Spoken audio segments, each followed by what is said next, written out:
Hey guys, it's been a while, but I felt inspired to finally come back and post on this channel just because I get a lot of people telling me that they don't like testing or practice. They think it's pointless and they just go to the races. Here are 4 tips that I use in my career just to make practicing and testing more effective and more enjoyable. Number 1 is to have a goal before you go to the track.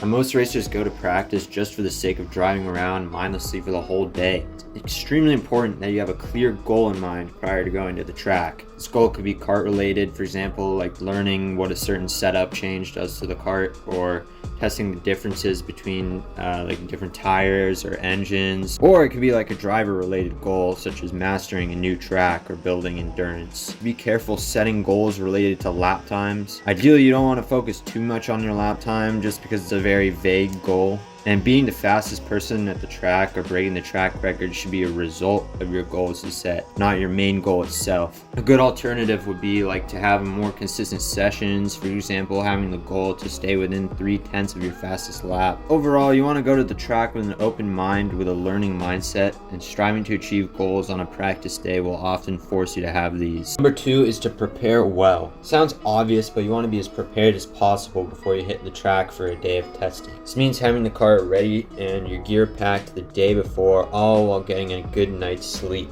When I first started karting, I kind of struggled with this. I would always put everything off to like the last minute, and often I would be like scrambling to get things ready on the morning of the practice, always showing up late to the track. Ideally, you want to be at the track as early as possible. It really just makes everything more calm and relaxed. Preparation is especially important for visiting new tracks. Before you go to a new track, check out some videos on YouTube to understand the layout and braking zones and see what people have to say about the track. It doesn't sound like much, but you will be much more prepared for the day already knowing how the track is to drive. Number 3 is to focus on yourself. I used to be very focused on other people at the track.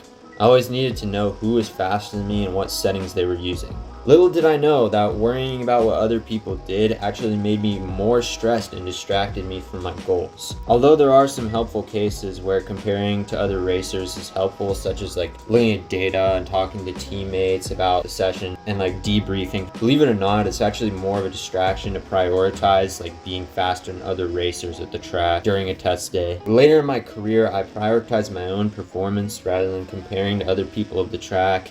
And as a result, I became a better driver, and racing in general just became much more relaxing, not having to worry about anyone else. And finally, number 4 is to have fun. A while back, I was having a conversation with one of my karting friends, and for some reason they always hated testing because they viewed it as a chore that they had to spend like a day just driving by themselves. This kind of relates to number 1 because just having a goal in mind already gives you a purpose in going. If you're still lacking motivation, try to switch things up and do some fun exercises. Go out on slicks or like crappy rain tires when it rains. It like heavily tests your car control and it's a lot of fun. And also practice passing with a friend or teammate and create a mock-up race. Those are always fun to do. And finally, my favorite drill that I actually did when I was training with Ryan Norberg, driving one-handed. Sounds a bit weird, but not only does it develop strength and car control, but it's a fun challenge to see like how far off your lap time you can get. Do like 3 laps with the left hand and 3 with the right and see which one's faster. I always find myself doing one of these exercises at the track whenever I get the chance or get bored. And with that, that's the end of the video. Hope you guys enjoyed. I'm gonna try and be posting more on this channel, especially as I have more races coming up, so stay tuned for that. Thank you guys for watching, and goodbye.